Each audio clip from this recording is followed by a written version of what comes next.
Good morning and good afternoon, everybody, and thank you very much for joining. We're really excited to have our webinar today, which is going to focus on the opportunities in India and in specifically around the energy transition. So we've got a lot to cover, so let's get started. Presenting from Pantokrator today will be myself and, of course, Rajaram Venkataraman, who is our senior advisor handling India. This webinar is continuing in the series on other subjects that we find are really topical for investors. So we've done a lot on storage, industrial heat, AI, and EV. So this is a big subject. So let's see how much we can cover today. Joining us will be an amazing panel, and I'll get them to introduce themselves a little later on. But first, I'd like to just share a few words, kind of how we see the sector and set a backdrop for the discussion this morning. Energy transition is going to be one of the biggest enablers of India's GDP growth ambitions. India needs to get to $5 trillion of GDP by 2028. And in order to do that, they're going to require a lot of investments in energy, which will mainly be 500 gigawatts of renewable energy capacity to be added, 5 million tons of hydrogen, and I think annually India will target to sell at least 10 million EVs. In order to support this, the government has come up with a broad spectrum, well-orchestrated set of policies, whether it's in solar, financing, or green hydrogen, and the grid in terms of no charges for green hydrogen producers, the late payment surcharge, which will enable independent power producers and consumers to get the best value out of the grid. And over a period, maybe the government will consider a domestic carbon tax, which will also provide a fillip to the energy transition. It should come as no surprise to anybody that India is one of the top-rated investment destinations in the emerging markets. It's been so for the last 3 years in the Bloomberg NEF Climate Scope report. What's interesting is, save China, if you add up all the other countries, India probably is larger than the sum of all of them. So India has the opportunity, India has the size, and India has the experience and expertise in this field. So this should make it an even more attractive investment opportunity. India also has a large and growing entrepreneurial class that's getting interested in the energy transition space. Excellent. Thank you, Rajaram. So, coming back to the growth of about 500 gigawatts of renewable energy over the next 4 or 5 years, really what's behind it as well is the fact that the power needs of India are going to double over the next couple of years. And this isn't something that's isolated to India. Many economies see their needs for electrification doubling. And as we know, this is around industrial heating and EVs, but also the special emphasis on the green ammonia strategy of the country, and also data centers, which are going to become increasingly an important part of this. If we look to solar, which is one of the major components here, what struck us as being very interesting is India has always been pretty active in terms of establishing solar projects, but it's the indigenization of the manufacturing. And there has been quite a bit of development on that side with in modules. And even there, you see a 3x growth from around about 25 gigawatts currently, going up to about 75. And those are just announced investments. What's very interesting is that the effort to indigenize cell production rather than import them. And that's going from a very small base to 55 gigawatts that's been planned. So quite a bit of manufacturing money is going to be invested. When you look at storage, some of you may be familiar with the duck curve. India has one too, but it's still far from reaching the bottom.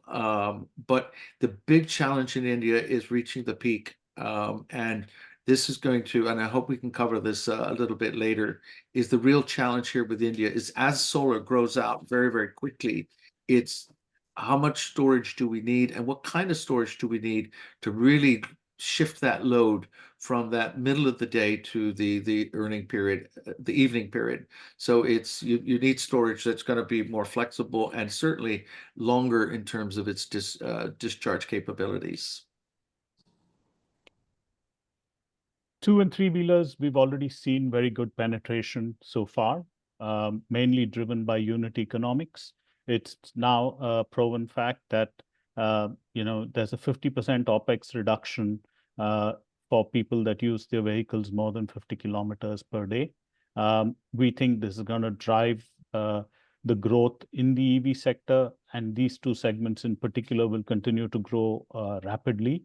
We think India will sell close to 10 million units by 2030. And in order to achieve that kind of growth, the EV charging infrastructure will also have to keep pace with the EV growth to support the vehicles that will be there on the road. We also see quite a few new investment opportunities in the supply chain for the EV sector, as well as the after-sales service and specialized vehicle finance for EVs.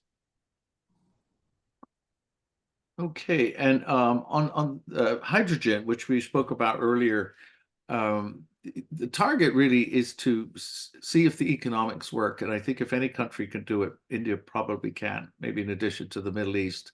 But it's really to get below that $2 a kilowatt. And really the components of that is reducing the cost of the electrolyzers.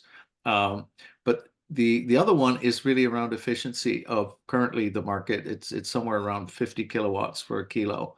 But with other new technologies, and I'm sure we'll hear about those shortly, is to get below the 40 kilowatts per kilo.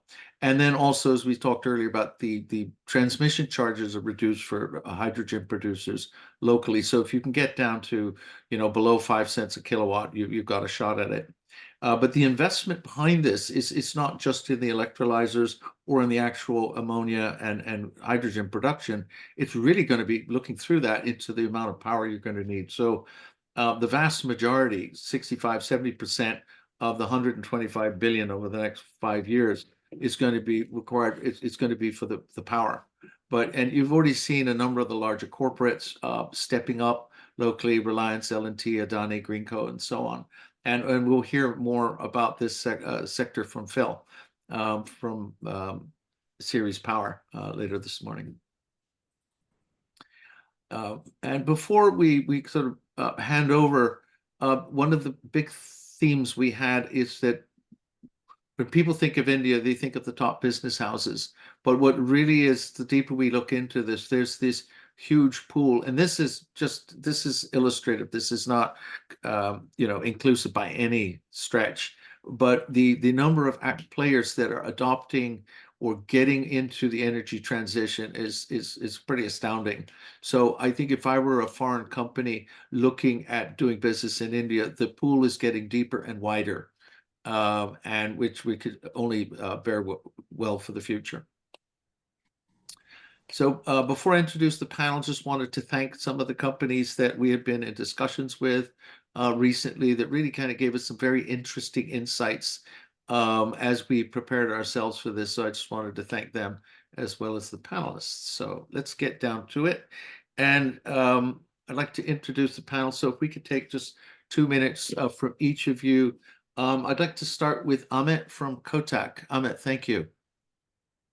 Yeah, hi.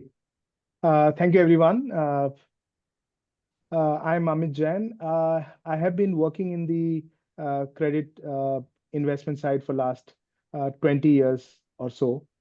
Primarily, I've looked into the banking industry from a lending lens perspective, having managed a portfolio of close to about $3 billion. Spread across renewable assets, road infrastructure, transmission, etc. And in the last year or so, particularly in the last 5 months, I've shifted to Kotak Alternate Asset Managers. Just to introduce Kotak Alternate, it is part of the $30 billion Kotak Mahindra Bank Group. It manages close to about $10 billion of, it has raised $10 billion of capital in the last 20 years of history of its existence. Currently, we have delivered multiple fund exits, have invested more than 100 assets across various funds. We typically operate an IRR between 16% to 25%, depending on which investment theme we invest in. If you look at our entire investment base, it's spread across private equity, private credit, real estate, infrastructure, and multi-asset solution. And I'm currently operating as a partner for the infrastructure fund, particularly looking at a huge infrastructure opportunity in India, which we are going to discuss as panelists over the next 1 hour or so. By professional qualification, if I'm an MBA from Nasi Munji, did my CFA and FRM subsequently. With almost 2 decades of experience in the credit market, I worked on various special projects for the bank as part of Kotak Young Leader Committee. I've also been nominated for ET Economic Times Young Leader Award. So I have a fair sense of, and I'm very happy that I've been part of this infrastructure growth story of India. So I'm here, excited to share my views with the other panelists. Thank you. Brilliant, brilliant, Amit. Thank you so much. Let's turn to Krishna Kumar, otherwise known as KK, if I may. Krishna. Yeah, Andrew, it's only KK for everyone. Okay, hi guys. Good evening, good afternoon, good morning to all of you. I don't have a slide on myself, so I'll speak first about myself before I get into the institution. So my name is Krishna Kumar. I've been in the private equity space for the last 3 decades. I started my career with ILFS. It was an institution which was known for its infrastructure development and financing. I've been with NIF for almost now 5 years. And I have invested across private equity, infrastructure, and did a bit of real estate exits in my last, before I moved out of ILFS. In NIF, started investing out of the growth equity fund, did a few deals in healthcare, EVs, NBFCs. Now manage the $600 million climate fund along with JBIC. So NIF was incubated by the government of India in 2017, primarily with the objective to catalyze equity capital for the Indian markets and to catalyze equity capital to sectors which aid economic growth. So this was the motto in which NIF was set up. So the way we position ourselves is that we are the beachhead for large institutional investors who want to tap the India opportunity across sustainable infrastructure, climate, private equity, and venture capital. So we do this through various funds. So we just want to be the fulcrum in between, which basically adds like a bridge. Yeah, so just if we can just go one slide before I just want to complete one message in across. So the way we are the only quasi-sovereign wealth fund in India. So we get a lot of benefit being part of the government and not being part of the government, because 51% of equities held by institutions like Kotak on the domestic side, and we have global investors. Moving on to the next slide. Today, we are almost a $5 billion AUM company. We have ADIA from the Middle East, US DFC, PSP, CPPIB, Ontario Teachers. We have got some of the best investors globally with whom India has great economic, diplomatic, and commercial relationships. And we've got the 4 largest financial institutions in the country: Axis, HDFC, Kotak, and ICICI. Apart from that, investors who've not been able to come into our shareholding, we have strategic partnerships with some of them through our fund structures. So we have the climate fund in partnership with JBIC. We have our fund of funds in partnership with AIIB, NDP, and ADB. And SBI, who's the largest commercial bank in India, is our partner for our growth equity fund. So likewise, we invest across funds which essentially target a particular strategy. So we launched the Sustainable Infrastructure Fund in 2017, raised $2.3 billion. I think by far the largest infrastructure fund focused on India. The fund is fully deployed. It has got platforms across all infrastructure sectors, including data centers. My colleagues in the infrastructure fund are raising their fund two with a target of $3.5 to $4.5 billion. The strategy is build and operate. So we do operating assets, we do construction projects as well. The second one is our private markets fund, which is essentially acting as an anchor investor fund for domestic fund managers. So it has got a play across venture capital, real estate, and growth private equity. I handle the third bucket, which is the climate investments, which is in partnership with JBIC. Herein, we target growth investments in climate and energy transition. And of course, given that JBIC is our principal partner in this fund, we also try to further India-Japan partnership, doing transactions along with Japanese companies. As we speak, we have signed not a joint venture, we've signed a partnership with USDFC to raise a $2 billion credit fund, which is essentially targeting the green transition space. The fundraising is just about to begin from January onwards. We are hopeful that we should be able to launch this fund with investments somewhere middle of next year. Moving on to the next slide, I just want to spend a minute talking about how NIF has carved its footprint across the green transition sectors. So whether it be asset owners, whether it be lenders, or whether it be an equity investors, we've got our foot across each of these plays. So on the renewable energy side, we've incubated Ayana Renewables, which is one of the largest renewable energy companies today in India. We've got close to 5 gigawatts across solar, wind, hybrid, and round-the-clock assets. We've also incubated and today control India's largest smart metering platform with almost a 20% market share and almost close to 20 million smart meter bids won. So that's on the asset ownership side, where we have incubated businesses, operate and own these businesses. Moving on to the lending side, we've incubated 2 infra lending finance companies, of which of a book of close to $4.2 billion, $2.5 billion is into renewable energy. So we are very much focused on investing in sustainable infrastructure, lending to sustainable infrastructure, and owning sustainable infrastructure assets. Moving on the equity side, we've got a bunch of assets across mobility, across transportation, circular economy, financing, C&I. So we have close to 9 direct and indirect equity investments. And we were one of the anchor investors for India's largest renewable, I would say, climate fund, green growth equity fund. And today we manage the India-Japan fund on our own. So that's a footprint of what NIF is across different segments and different roles that we play on the green transition side. Thank you. Excellent. Thank you, KK. So, Seshadri, please. Thank you very much, Andre. Good morning, good afternoon, good evening, depending on where you are listening in from. My name is Seshadri, or Sesh in short. I'm a commercial banker.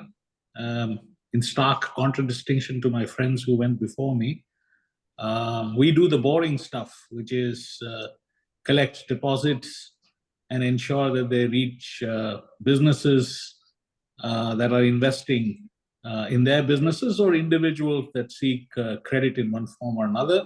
The South Indian Bank, the bank that I lead, is a 96-year-old institution.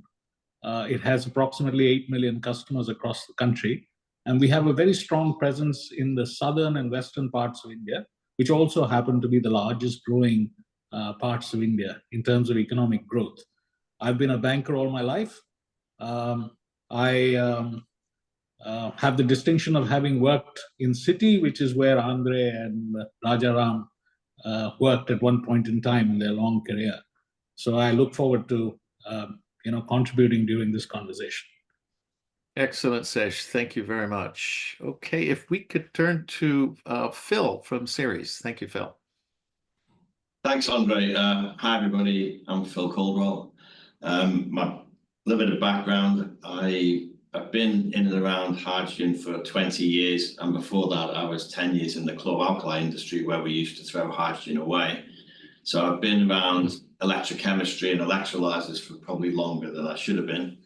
And I've been CEO at Ceres for 10 years. And what we do at Ceres is we're world leaders in electrochemistry for both fuel cells and electrolyzers. And I think why it's relevant to this conversation is this technology is an essential bridge between green electrons and green molecules. And I think we're going to get into a discussion about the opportunity for India. India obviously has a lot of green electrons with solar, etc. You saw in the introduction. The problem is you can't really export electrons, and the way you can export electrons is you convert it into a green molecule like green steel, green ammonia, synthetic fuels, and then you have a real opportunity to make a difference on GDP. And that's exactly what this technology does. We can take a green electron, turn it into a green molecule, which is hydrogen as a precursor to ammonia and synthetic fuels, or we can even take a molecule and turn it back into an electron, and that's a fuel cell for power generation. So next slide, please. And we not only have a very relevant and unique technology for this Indian market, but we also have a really interesting business model, because many parts of the world now have the same ambition, they have the same targets, but sometimes what they lack is technology. And what we're very good at in the UK is developing world-class technology. But we partner on the scale up and the commercialization of this with some of the world's leading companies. So, for example, this is our partnership with Shell, which is the first solid oxide electrolyzer at a megawatt scale in Bangalore in India. And we collaborate with companies like Shell to decarbonize these industries at the pace. And also, if we go to the next slide, with Thermax, who are one of the biggest EPCs in the processing industries, to provide the key equipment that can take our technology and actually be a valuable part of the value chain there. And then next slide. And scale. Scale is really important, because if you want to meet an ambition like 5 million tons of hydrogen, you're going to need a lot of capacity of electrolyzers and other equipment. And what we do, which I think is very appealing, is we license technology, and there's a big made in India kind of mandate at the moment, onshoring of technology. And with what we're seeing now with protectionism coming in from our friends in the US, it's going to become a world where supply chains shorten, more protectionism, etc. And hence licensing and local partnerships are going to become increasingly important. And this is our factory that's a licensed deal with Doosan in South Korea, and that's coming on stream as we speak. So that's how we scale our business. Next slide. Yeah. So I mentioned this bridge between electrons and molecules. On the power system side, our technology has really strong applications in topical things like AI and data centers. So as we're seeing more and more electrification, that's putting more pressure on power grids, etc. And I know we're going to talk about storage, but we can also provide distributed power for AI data centers, grid reinforcement, and even decarbonization of hard-to-abate heavy-duty transport like shipping. In the other direction is an electrolyzer. It's, as I mentioned, it's the green steel, the green ammonia, the synthetic fuels is really the bridge. Next slide, please. So that's everything. I'll pass on to Will. Excellent. Phil, thank you very much. So last but not least, Will from Lena Energy. Thank you. Hey, everyone. So I'm Will. I'm the CEO at a company called Lena Energy, and we're a clean tech innovator. So we're on the earlier stage of this panel. That might be why I'm the one wearing the hoodie rather than the shirt and the tie. But we're a team of 30 people based in the UK that have built this technology platform around solid state sodium batteries. And I think relevant to today is we've committed a huge amount of our commercialization efforts in India. And maybe if I explain a couple reasons why, if we go to the next slide, one of the insights we have, if we look here, India's quickly become the third largest solar generator in the world. And I have a very, very strong opinion and conviction that the solar will be the lowest cost electron in India, and it's going to get cheaper and cheaper and cheaper. And so if you look at all across sectors, whether you're looking at transport, generation, hydrogen production, these sectors are going to find a way to access that low cost electron. They're going to find a route path back to solar. The second motivation we had in India, and we could probably talk about it later, is that we still have this dichotomy between coal burning and solar generation. There's 20x as much coal burning still going on in India versus solar generation. So as a clean tech company chasing carbon savings, that means this is the best market in the world to try and shift electrons from coal to solar. If we go to the next slide, I'm not going to use this as a sales pitch, but just what is the company. Ultimately, we've built up this platform IP, and what it means is we can get better performance out of sodium than anyone else. And the long story short is that this makes this technology a perfect solution for storing long durations of solar in India. And then as a clean tech innovator, what does commercialization actually mean? If we go to the next slide, what we're doing as a company is getting our product into the hands of customers. So this is an example of a pilot project we did earlier in the year. And off the back of that, happy to say we're now building our first of a kind manufacturing. And again, echoing that commitment to India, the output of that manufacturing facility is anchored in partnerships in India. So really exciting time for Lena, and look forward to the discussion today. Thank you, Will.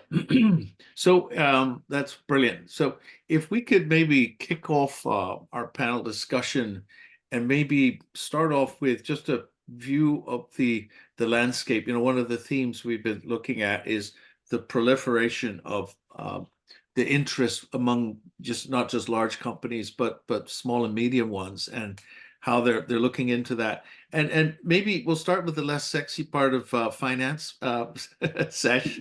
But just I think you had some very interesting thoughts, and then maybe move on from there. But just kind of some top level thoughts from yourself. So thanks, Andre. Power is, I think, the most important element in any manufacturing activity. So across India, there are I don't know, millions of small businesses and large businesses. And for them, power has become arguably one of the larger cost elements. And in India, the way the grid distributes power is that residential homes get, actually farming gets the cheapest power, residences get the next cheapest lot of power, and then industries get the most expensive power very often.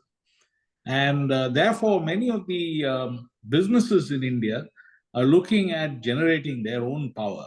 So we actively finance our customers who have a viable business proposition, who want to then, shave off a portion of their costs by setting up a captive plant.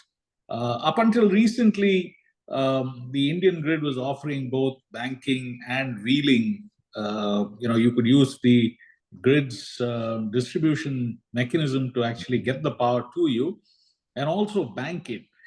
But now, increasingly, it is becoming more and more difficult to bank it, which means that the grid you can use the power that you generate only during the time that you generate it. But it's something that more and more businesses across the country are looking at.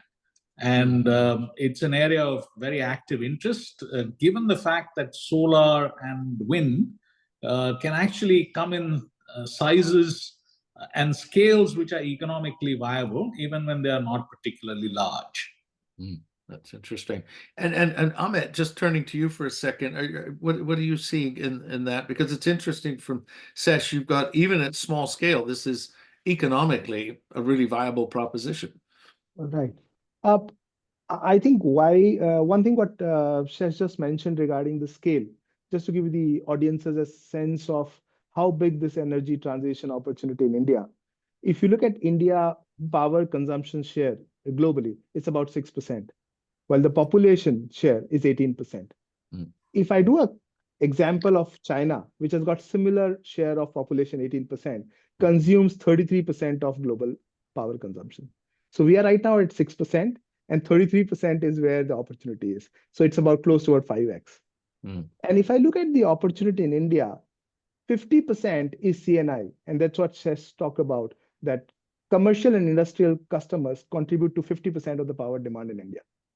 And only small part of it today, which is around 6% or so, is something where renewable energy is playing a role.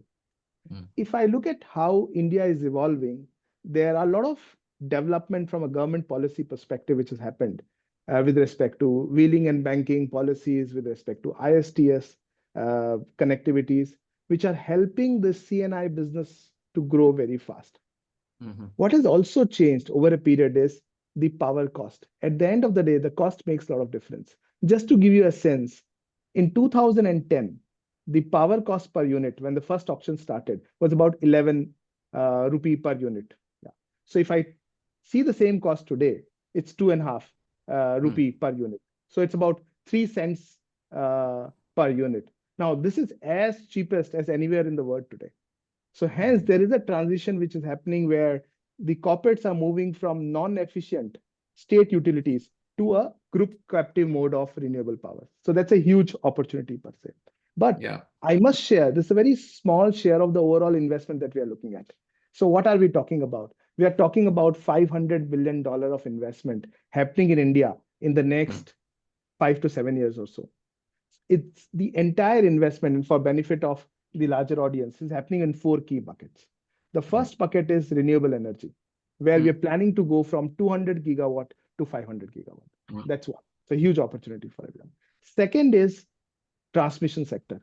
If you want to connect these renewable power, which you highlighted, that the generation is during the day, 11 to 4 p.m. That's a peak generation. So you need to look care of the dual peak demand in India.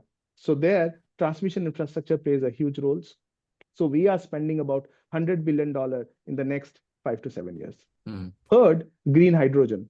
And my fellow panelist spoke about green hydrogen opportunity. That's another $150 billion investment which is happening. India is targeting close to about 5 MMTPA capacity by 2030. And the fourth and the last is electric vehicles. So if you look at India as a country, while the buses and truck segment is only 4% of the vehicle population, but it contributes to 50% of emission. And hence, Government of India is trying to convert these trucks and buses into electric vehicles and looking at anywhere between $50 to $100 billion investment, both on the vehicle side and charging infrastructure. So the opportunity is huge, and hence the energy transition looks very exciting to me. Yeah, and Amit, the numbers you're mentioning are clearly a step up from what we're seeing today. So there's lots to do. So maybe I turn to KK, just kind of your view of the corporate sector and how that's engaging, because clearly it looks like there's an economic rationale for all this rather than just a pure carbon argument. Yeah, so in fact, we were just writing a paper for our CEO who's going to speak at some high-level meeting in Delhi, and we were amazed to see that the decarbonization efforts of the corporate sector is here to stay. It may be in a small way, but the 3 largest emitters, if I were to say steel, cement, those sectors, we are seeing initiatives happening at a corporate level where they are incentivized to essentially go green. This would mean basically replacing fly ash with a more carbon-friendly substitute, or it could mean actually employing EV buses in their plants for transportation. Small efforts, but go a long way in trying to make it here. So as far as corporates are concerned, and given that we are an equity investors, we do see a lot of opportunities across the 4 segments that Amit just mentioned. And some sectors are very much economically viable today, whereas some are yet to happen. I think our effort is to try and build models, create interventions which essentially make it commercially viable.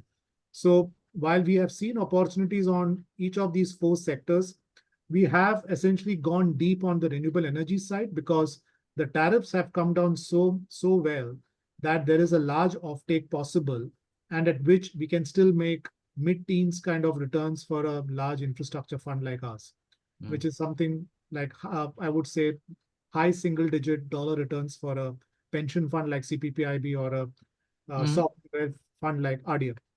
When it comes to electric vehicles, we've invested across 2 opportunities because we've seen the total cost of ownership. That's the measurement that we use to compare, is it going to be penetrable? We've seen that has nicely happened in the 2-wheeler segment. It's happening in the 3-wheeler and 4-wheeler segment, especially on the last mile mobility.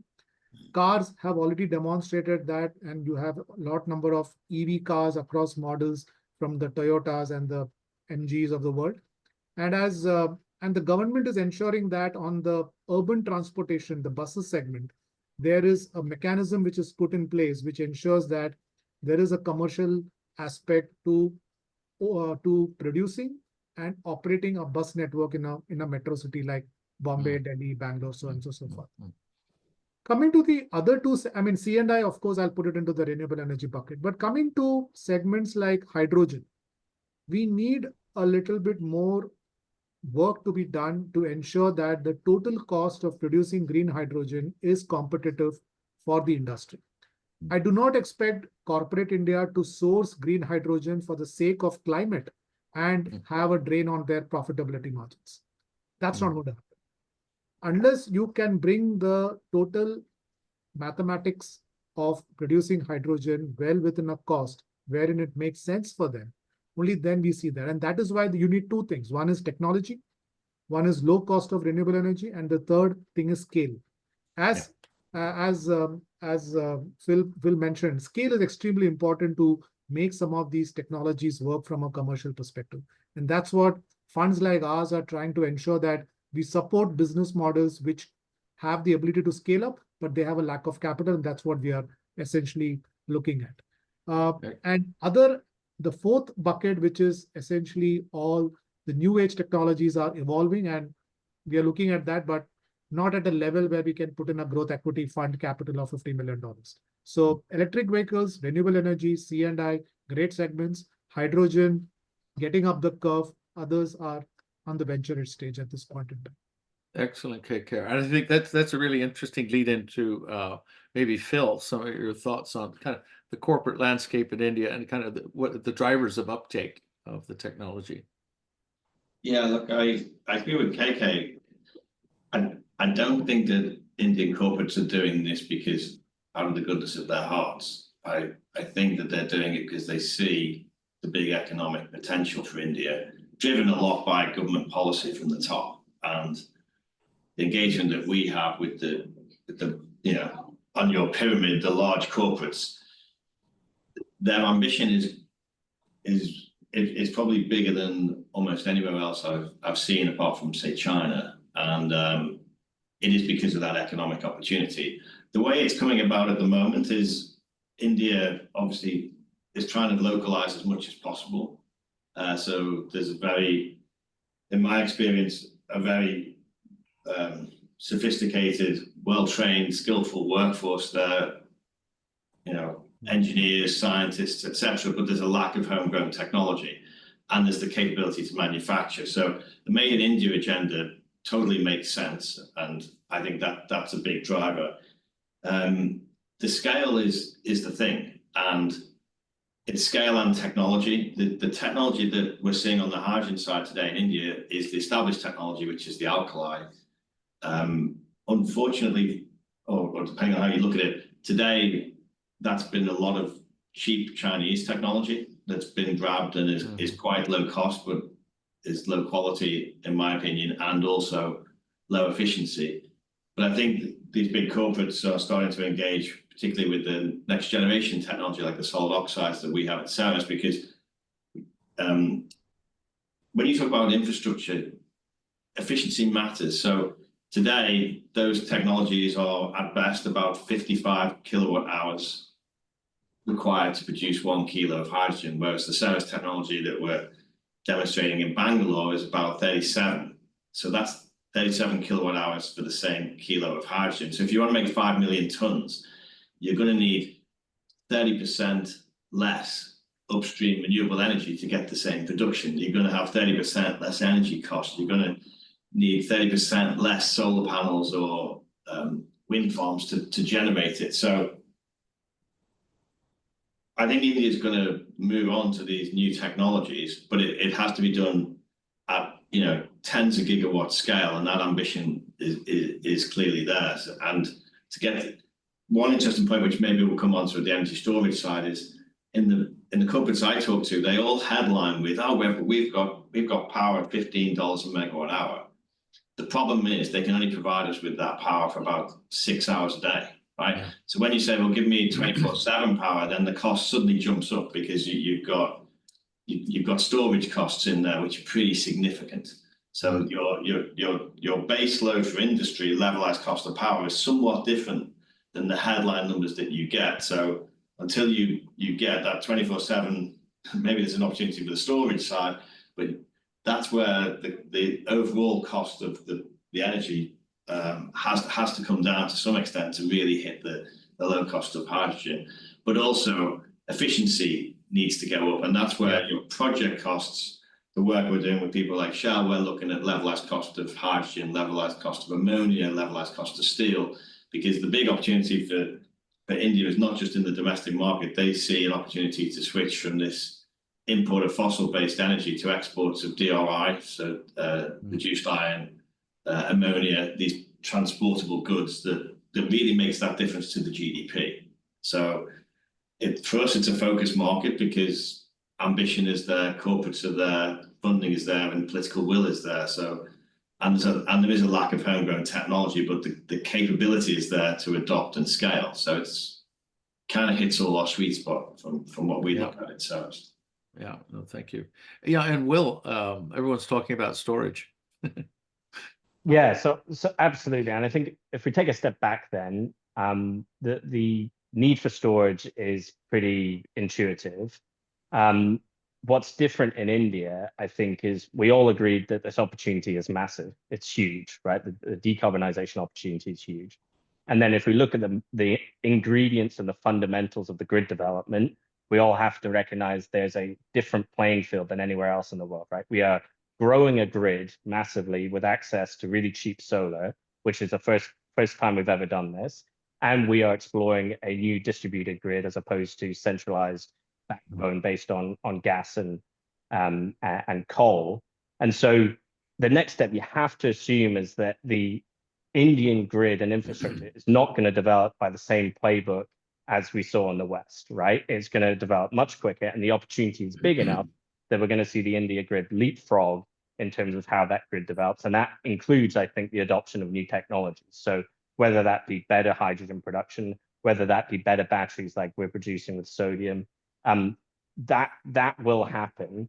We started the conversation on finance. I think that's a relevant point to discuss, because for the existing proven technologies, we can't do anything to take money out of that system, right? The infrastructure system is working. I'm not a banker, but from the outside in, we're seeing high double-digit solar growth, so the money is there. And we're seeing clean tech exits like Ware that honestly we're not seeing many other places in the world, right? So leave that as is.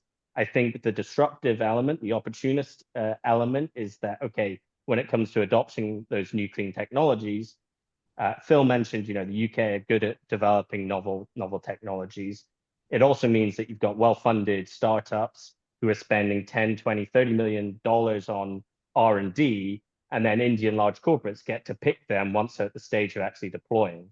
And I think just what we'll see over time is that interface between picking those winners and essentially in-housing that R&D, buying that R&D through licensing or otherwise, is where we'll see a ton of change in the market.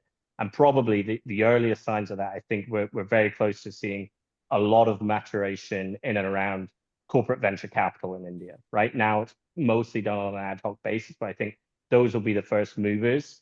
And then we'll see a build out of more indigenous early stage venture capital following that CVC effort.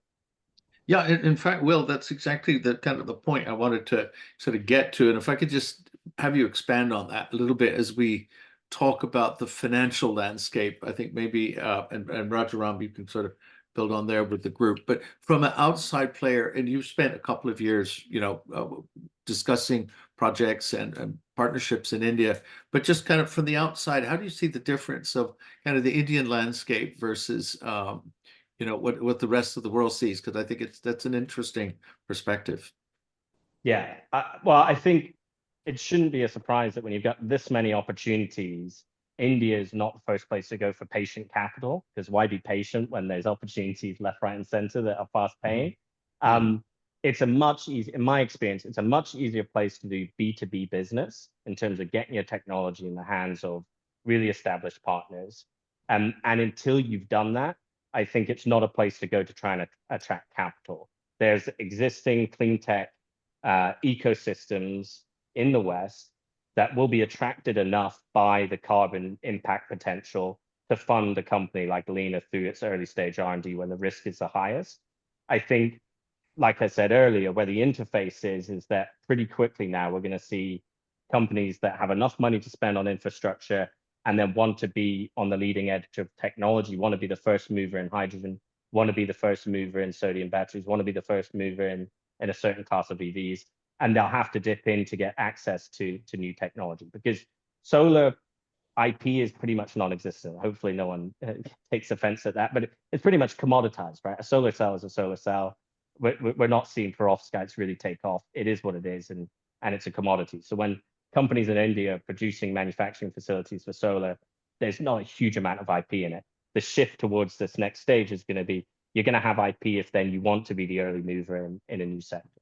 And to unlock that, you're going to then need some transfer of equity between the large corporates and the innovators. Actually, Amit had a few interesting insights on some of this early stage financing. Maybe we can turn over to Amit on that.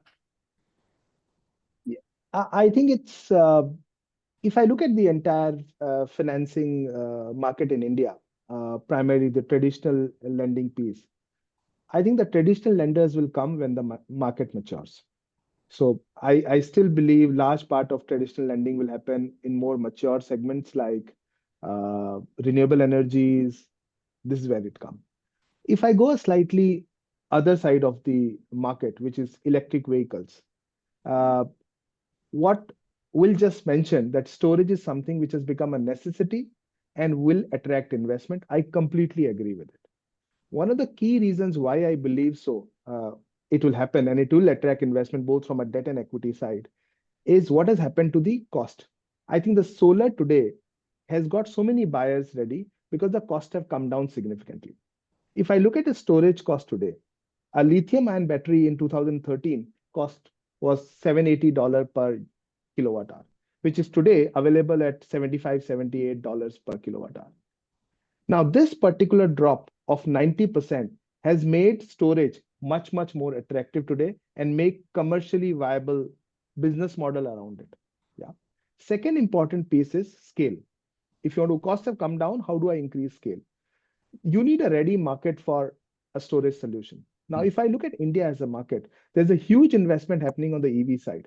Now, from an EV side perspective, storage and batteries are very, very important from a charging infrastructure perspective. So that's one key demand. Second, Indian government is spending so much on solar, and in order to manage the peak load of the grid, you need storage solutions. So if you look at biddings have already started for standalone storage. Third, if you look at green hydrogen as well, which requires continuous power, it can only happen through combining solar, wind, and storage. So that's three areas. Now, if I look at storage solutions and investment where it stands today, will it come from the traditional lenders? No. Will it come from capital markets at this juncture? No. It has to come from the private equity segment. So if I look at a private equity player, primarily on early stage or stage A and B kind of situation, those are the areas will start investing in storage now because they can see 3 years to 5 years down the line, there is an exit opportunity available. Now, if we look at renewable market in India, how do people exit? Now, people have seen that a technology which was 5 years ago, not very common, Vari example was quoted, it could actually list in the market with a $12 billion plus kind of valuation. Now, Premier Energy again got listed. NTPC again got listed. So the more listing happens, it will give investors the confidence that yes, there is enough opportunities for these play to really monetize after 3 to 5 years. So I think it's an interesting segment for investors, and I'm sure KK would agree that they would be actively looking at providing financing solutions to these storage options, which were looking not possible about 3 years ago. Yeah, over to KK if you could just add more color to it. So indeed, we are looking at companies which provide storage solutions, and the prices of lithium have come down, and so is the manufacturing capabilities increasing in the country. So hopefully we'll have batteries being produced in India in the next couple of years. That makes it even more worth it. And I think one more element why storage becomes extremely important is also what we understand from the CEOs of our automobile companies is that after 5 to 6 years of lithium batteries being used for an automobile, they normally, you tend to replace it because it has come down by around 30%. And that's when you have a huge ecosystem coming out from the automobile industry where batteries can be repurposed to be given for storage solutions. So this becomes a great this becomes some kind of a circular economy before it's taken up for recycling and you're trashed it and you've again retrieved lithium and nickel and out of it. So it's a nice circular economy where we are also elongating the life of the battery by starting with automobiles, going to the repurpose for the storage solution, and then you are basically going for the recycling segment. So as we speak, storage is becoming an integral part. I think Ayana, who's our renewable energy platform, is looking at storage solutions as part of their solar platform. And the cost structure becomes extremely important. And as prices come down, these solutions where you have solar, wind plus storage becoming the norm going forward for bids, the most efficient use of the infrastructure and also getting the maximum benefit out of it. Interesting. We storage is a key component for also hydrogen, and I just wonder, maybe turn back to you, Phil, just as we're kind of branching over from the financial world back into the different technologies or the value chain and power. How do you see the reception in India? Is it a tops down still kind of effort on hydrogen, or is it a bottoms up that you're seeing in solar generation as well as storage? On the hydrogen side, it's the big guys at the moment, I would say, that have the capacity to really meet the gigawatt scale ambition that is required. But what I find interesting is there's a lot of what I would call mid-tier companies that have made a lot of money on the solar journey that are now trying to get into things like ammonia.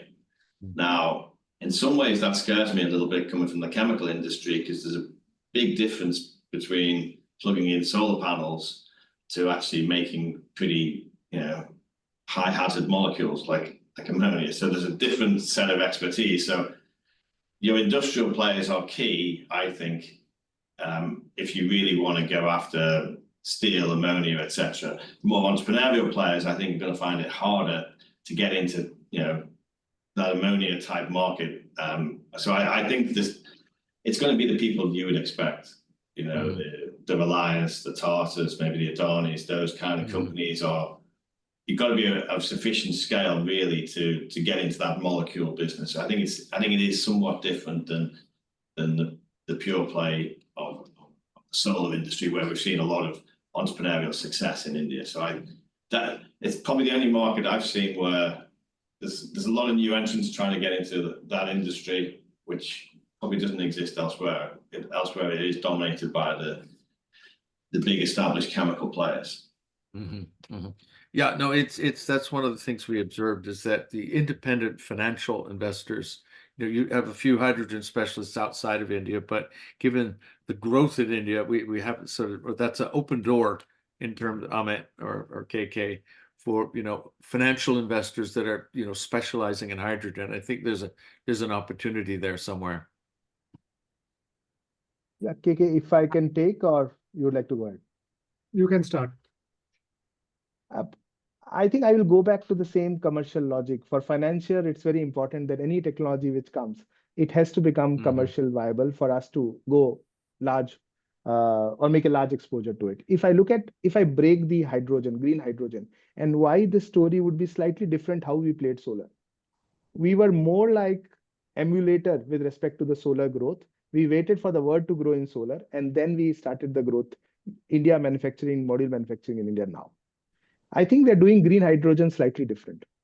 If we look at the green hydrogen cost today, which is close to about $3.75 per kg, which is about 1.75x of gray hydrogen. So if you have to bring it down to $2, what are the options available? If I look at the key cost element of green hydrogen production, 35% is the cost of electrolyzer, 50% is renewable energy, and rest is the other aspect. With respect to renewable energy, I think we've already reached the bottom, more or less the bottom. So are there possibility of more renewable energy prices going down? I doubt that. Yeah. With respect to electrolyzer cost, I think there is an opportunity to bring it down by 35 to 40%. That's where the key play will happen. Now, if I look at global electrolyzer capacity, it was about 1.4 gigawatt across the globe. By end of this year, we are expecting about 5 gigawatt. There also 70% is happening in China. Now, if I talk about gigafactories, India has suddenly moved towards, when the global capacity is 5 gigawatt, India has announced they want to set up 15 gigawatt capacity. Just to give you a sense in terms of how big that capex would be, it's about 3 crore per megawatt. So that's now 15,000, 45,000, give and take, large set of investment. So that's another key. Now, if I look at green hydrogen, what is the key bottleneck here is the amount of investment. So for 1 MMTPA, we need 2.4 lakh crore investment, which is $30 billion. Now, as somebody mentioned, only the big guys can play a role here. My sense is yes, these big ticket players will get the scale and invest. However, there is huge opportunities for other players to bring efficiency, because you can bring down the cost by 30 to 40% from a capital cost and scale, but there is a requirement of efficiency and technology improvement. And that's where startups can play a significant role with respect to, one, how do you optimize a combination of renewable power and storage to ensure 24/7? So how do you do modeling, machine learning, etc., to ensure optimized use of combination of solar, wind, and storage to get the desired result? So that's one where technology can play a huge role.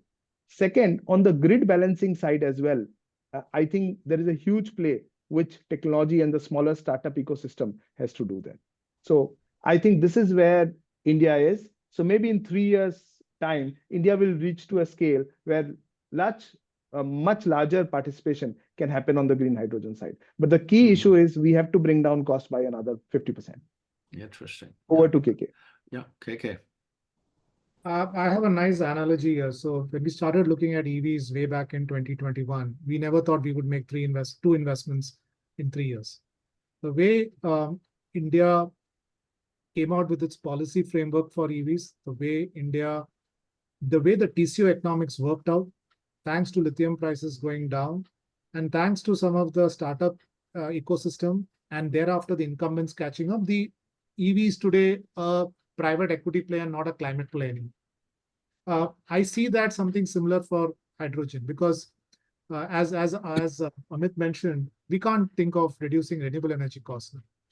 Electrolyzer is something that we are actively looking at, and we have seen a lot of startups who are coming up with various technologies to manufacture electrolyzers. So we've met OMIUM, for example, we've met the other company in Pune. But today, unfortunately, we have not seen a player who can essentially absorb $50 million, $75 million from an electrolyzer manufacturing capabilities. All are in the venture capital stage at this point in time.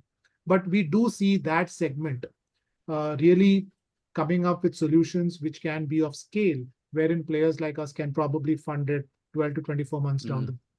Once electrolyzer cost comes down, we can see that hydrogen is then. So today what is happening is largely ammonia being exported. And today the hydrogen play in India is how renewable energy companies are looking at exporting ammonia to large off-takers in markets like Japan. Because for Japan, it still makes sense for them to import ammonia and then use it for their internal purposes. So those are the contracts which are happening, where if you ask me from a private equity perspective, the returns don't match our return expectations. We looked at the IHI Acme Power deal, where IHI, the entire economics gives an equity return of 12% in rupee terms. That wouldn't work for us as a private equity fund when I'm taking that. That's not even an infra fund play, because from a dollar perspective, you make sub 8%, which I'm sure you guys will make it much better in developed markets. So the electrolyzer ecosystem has to really move up, bring costs down for it to happen, for us to invest. I think I was just going to say as well that the cost reduction is key, right? Cost reduction is key to adoption of all of these technologies. It's not just going to come from the electrolyzer though, right? We are loving the fact that lithium has come down in price, right? But we're also using technologies that have been designed for different markets, right? Designed that ultimately, 1 hour discharge charge.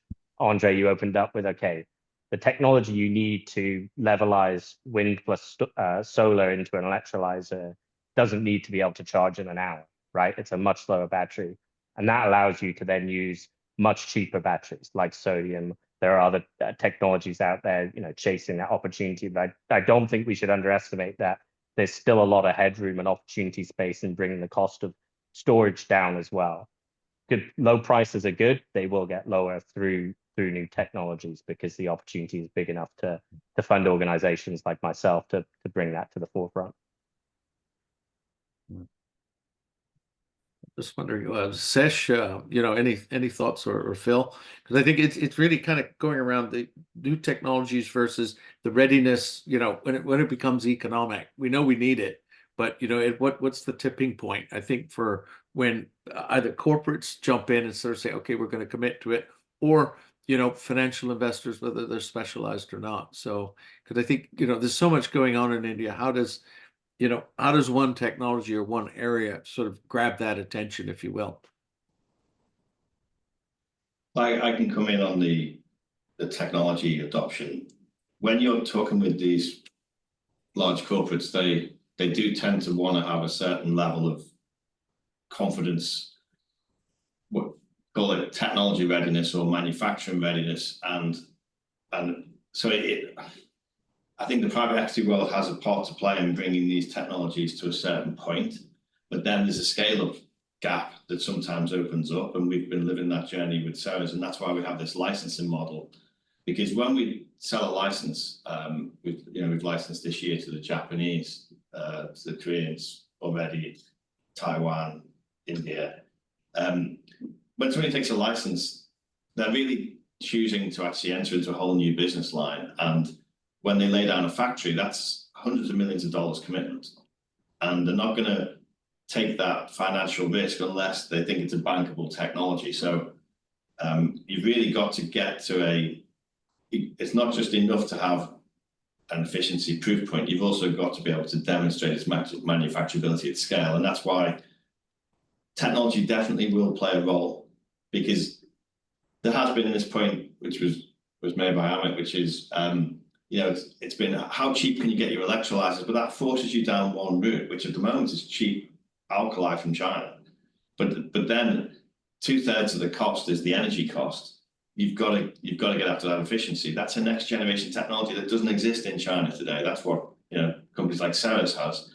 But when we sell these licenses, have to prove its scale and its bankability, and I think that's where the big corporates come in, because they're the only people that can really write you that check of several hundred million to get into that. And what we're doing successfully is building an ecosystem. We use analogies with the chip industry to get to scale and set a dominant industry standard.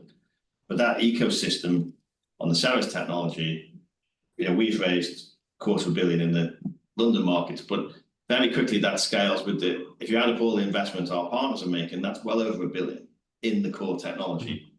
On top of what they then put into factories, and then that aggregates back. So I think that's what you will see as these technologies come through, is new technologies, winners will emerge, standards will emerge, and people will scale around bankable technologies, really. So I think the private equity side has a role to play in bringing through promising technologies to that point, but then you also need scale-up capital to get that technology to the cost points and the scale points that people can then really, conventional investment can start to come into, infrastructure investment. There's kind of a gap in between very often, which is people don't want the scale-up risk, but they want the infrastructure returns. And maybe India's got used to making good returns on bankable solar kind of projects. Hydrogen's still in that scale-up risk, I think, at the moment. Yeah, I don't know. KK or Sesh, any thoughts? Phil made the point that projects have to be bankable, or bankable returns, as he was saying. I think from my point of view as a commercial banker, we unfortunately don't make equity returns. We make very thin fixed income type of returns. So we do need projects where there is reasonable visibility on the outcomes. And consequently, I think that's one of the reasons why solar and wind has grown so dramatically in India. It's because the banks have gotten used to understanding the economics of all of this. They've also taken a few knocks when government policy has changed, but off late that's been more predictable, and consequently, funding is accessible at reasonable prices. So, and that's helped, I think, growth very dramatically. So, for us to actually finance some of these newer technologies, I guess there has to be an understanding on our part that it will deliver value, and the underlying customers whom we are financing will benefit and consequently will be able to pay us back. Right. Brilliant. I've got a question just jumped up from one of our listeners. Actually, it's a really good one. And I think as we're kind of coming to kind of the close, we got about another 10 minutes or so. And I think this is one I'd like to spend a little bit of time on. So the question is the area of storage, solar and hydrogen, are there changes to the government, both central and states, government policy or reforms of the discoms that could improve the viability and accelerate adoption? So I think Rajaram touched on that a little bit in the beginning, but I think it's quite fundamental. So maybe KK, if I could turn to you and to Amit or even Sesh, kind of what do you see happening from I guess the structure of the industry? I think Will, you talked a little bit about the grid and the transmission, but just digging into that, I think it's something maybe that we should think about. Kiki, I can go a couple of, I think the government in India today is far more prepared vis-a-vis, let's say 3-4 years ago. I think the way we have grown solar, government of India have understood that there is a kind of requirement by various investors that is required. The first important part, somebody mentioned about state counterparties. Large part of overseas investors or domestic lenders are not very comfortable taking a state risk. So one thing government did is, rather than having a state auctions, they started doing auctions through a central PSUs. They created SECI, they did NTPC, NHPC, and SJVN.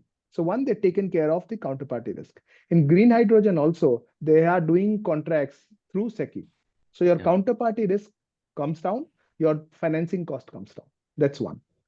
Two important things the government realized that they need to create infrastructure, transmission infrastructures, whereby you can set up these projects closer to the port or closer to where land costs are coming down, and hence they are investing in ISTS. So that's the second change that they're doing. Third, they have understood that they have to go to the subsidy way. So even for storage, they are going for VGF, that's a subsidy. Even for green hydrogen, there is a PLI scheme which has come in, and also there is a subsidy which people are talking about is $0.5. That's a kind of subsidy people are talking about to bring down the cost further. So it has to go the solar way. You start with subsidy and then gradually keep growing up, keep taking it out. So from that sense, I think the PLI scheme seems to be a very good government initiative to really promote manufacturing in India. Over to KK. Yeah. If I can understand Rohan's question correctly, I was just reading it again a couple of times. So in the area of storage per se, I don't think there is any government policy or reforms that is required at this time. So it is more commercial actually. So if I remember correctly, solar cost plus the storage solution earns around the grid power cost, and that is why storage solutions have to be cheaper for it to be competitive vis-a-vis grid power. So let me put it this way. I'm sure we are still having a lot of unmet demand. There is a lot of latent demand in India. Come to a stage where we have solar power being generated and there are no off-takers, and then you need it for the peaking power. That is when you need to put a storage solution. And if I'm not wrong, my colleagues in my infrastructure fund was telling me that essentially storage power plus solar power, the cost adds to the grid power, and that is where it needs to come down. I don't think from a policy perspective, there is anything that is required. But what I see interestingly in the market, I saw a deal about 3 to 6 months back, which was on distributed power. And this was a company which was essentially trying to replace the diesel gensets with solar panels, solar power, and together with storage solution. Now, the reason why he was doing this intervention, and somewhere earlier, Sesh mentioned that industrial customers pay the most expensive power. So telecom towers in one of the states in India was paying tariffs of close to 13 to 15 rupees per unit. And with the diesel genset as a backup, because the state doesn't have 24/7 power, they need to have a diesel genset as a backup. So when you combine the weighted average cost of this goes well beyond 18, 20 rupees per unit. Now, what this company was planning to do is go and tell the telecom tower company that we will replace all the diesel gensets and we will put a solar solution and we will put a storage solution, in which case the power cost comes down to almost 7 to 8 rupees, or say less than 10 rupees a unit. Now, such kind of interventions in specific areas is where today the investment opportunity lies. On the storage part per se, I don't think there is a policy requirement at this point in time. What the government is trying to do is coming out with schemes like PLI for the manufacture of electrolyzers, solar panels, so on and so forth, so that domestic manufacturing brings down the cost automatically. And that's what is happening. But when it comes to the overall cost, we still need a bit of scale to come in to bring down that cost so that it becomes a solution comprehensively. Okay. No, thank you. No, I know we've just got a few minutes left, and we probably have more questions than time. But maybe I'd like to just, if I could go around the table, and maybe each of you just offer a parting shot. I think just before we close out. So maybe if I go kind of in the order that we started. So maybe Amit, just kind of 45 seconds on kind of your couple of big, you shared some really interesting points, but maybe just what would you like to close out with? Yeah, I think one of the area which I believe we couldn't touch during the discussion is swappable batteries. I think that is some area where the startups ecosystem can play a huge role. And the two areas which are linked to it could be a battery as a service. Yeah. So that is something which can play a really good role in bringing down the upfront cost of vehicles anywhere between 25 to 50%. And then there could be a good mix of non-traditional investors and traditional investors. Once the EV cost comes down by 25 to 50% because of battery as a service, that part can be financed through traditional banker. And the balance part can then be funded through a private equity or the other investors. So that's a very interesting area, which I think is something going to pick up very, very fast, and also increases the penetration of buses and trucks. So I think that's one area where startups can do a great. And thank you, Amit. That's something for maybe a later discussion. Is India will also introduce business model innovations, right? Stuff that no one else had thought of. So anyway, but thank you for that. So maybe KK. Yeah, I don't know the profile of the audience, but I'm assuming that all of them want to invest in India, and Kotak and IF are there to accept capital and manage it for them. But having said that, I think on electric vehicles, we are commercial. We have made investments where we hopefully hope to make north of 25% in rupee terms, 20% in dollar terms. So that should attract a lot of investors in that segment. Renewable energy, we get outbid by pension funds and sovereign wealth funds like RDI and CPPIB. So they are willing to back some of these projects at single-digit dollar returns, because that shows the level of commitment, and that shows the level of confidence they have on the regulatory framework, on the policy framework, and the mechanism in which the implementation happens. So we are happy with that, because our job is to also crowd in capital from foreign investors. So that's something for investors who want long range, single digit, but stable returns over a long period of time.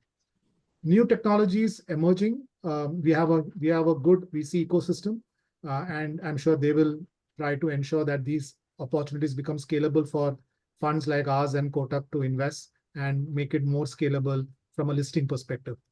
And areas such as hydrogen, areas such as electrolyzers within the hydrogen subpoint, I think it's at a stage where there are green shoots of technologies which are seemingly becoming scalable or seemingly becoming commercial, and we have our eyes and ears open, and we look for such opportunities. And I think our objective is also try to find these companies early on.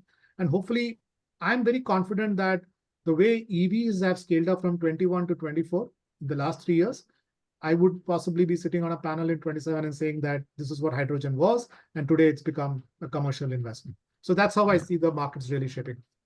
Yeah, thank you. Sesh. Yeah. I think there's a very large business to business need, and I have dozens of customers who have power plants that produce, let's say, 6 megawatts or 10 megawatts, and most of them are solar, or even if they could be wind, but even wind is not 24/7 into 365, and many of these plants work 24/7, so they are buying very expensive grid power. And if there are solutions where the landed power is more expensive than the cost of generated power, but even if it's a factor of two times, it'll still be economically viable for them to actually invest in storage, because the net cost thereafter would be still lower than buying the power from the grid. So I think if of course, gigantic solutions, if you're selling for billions of dollars to the state utilities and so on and so forth, that's one part of the equation. But there is I think, a fairly substantial piece that medium-sized businesses in India and maybe even larger-sized businesses in India would be interested in. I think the economics there need not necessarily be the same as generating power at 2.5 rupees a unit. Mm-hmm. Yeah. Okay. Thank you. Sesh, maybe Phil, some parting thoughts? Yeah, I think India for me is one of the most exciting markets, and it's going to be fascinating to see how it develops, because it's quite an entrepreneurial country. It's got huge ambition, and then it's grabbing technology today, which, like I said, it's trying to scale with cheap Chinese technology. Nobody's talked about tariffs yet. India's going to put tariffs on China pretty soon, right? So there's going to be a made in India agenda which doesn't go away. And a lot of these companies are going to fail, or they're not going to be good enough quality, and they're not going to be scalable, and not going to be bankable. And I think the opportunity for India is, where do you actually get the credible scale of technology adoption? And that's where I think the bigger companies will figure this out quite quickly, and they'll make, and you're talking about billions of dollars of investment here. You're not talking about tens of megawatts. That maybe the grid and the solar industry has grown differently, but I think as you aggregate it towards the molecule side, it's a bigger game.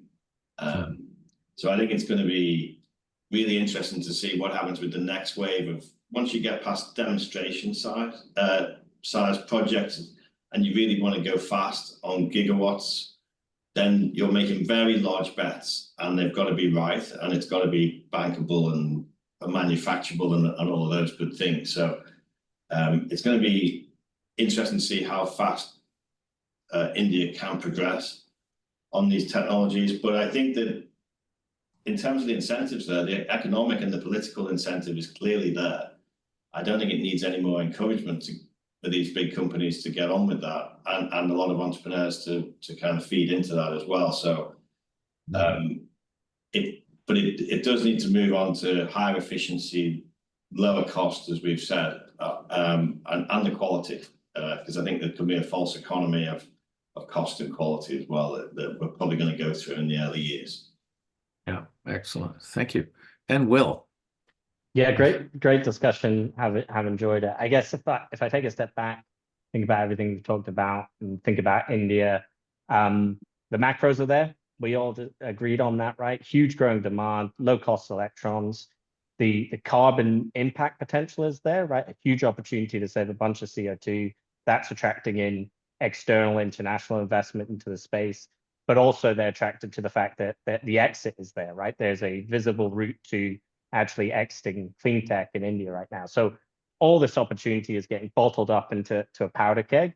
It's gonna explode, right? And so there's gonna be some disruptive chaos. And I think some of the things we all believe in right now, we're gonna be proven wrong on. That's what happens during these disruptive moments.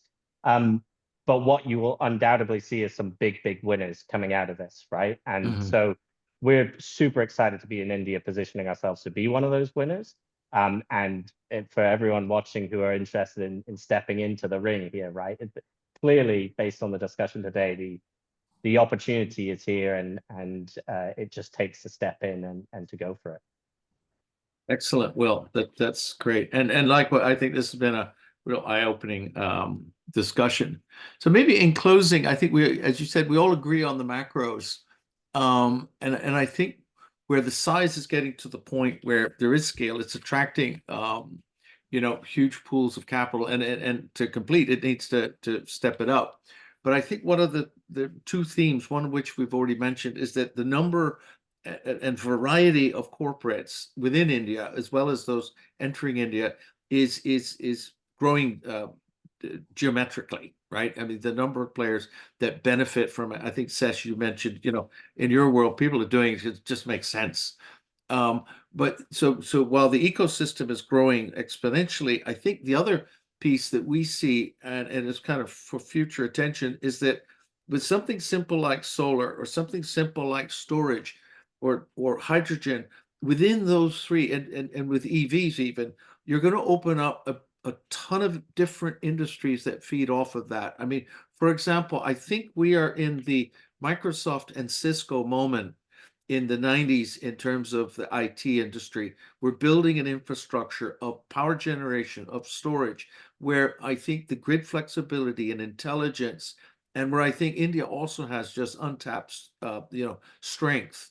That flexibility and the intelligence in the system is the next chapter, but we're still in that build out phase. So this is the beginning of, I think, of a very long story. And our firm here at Pantokrator, we've got, connections both in Europe as well as India. So we're seeing in our own client base a lot more activity back and forth. So I think this, we see this webinar today as kind of a start of a longer dialogue. And I thank you all for joining. And I think that we'll see a lot come of this. Thank you all. Thank you. Thank you. Thank you. Bye-bye. Bye-bye. Bye-bye. Thank you. Bye-bye. Thank you. Thank you.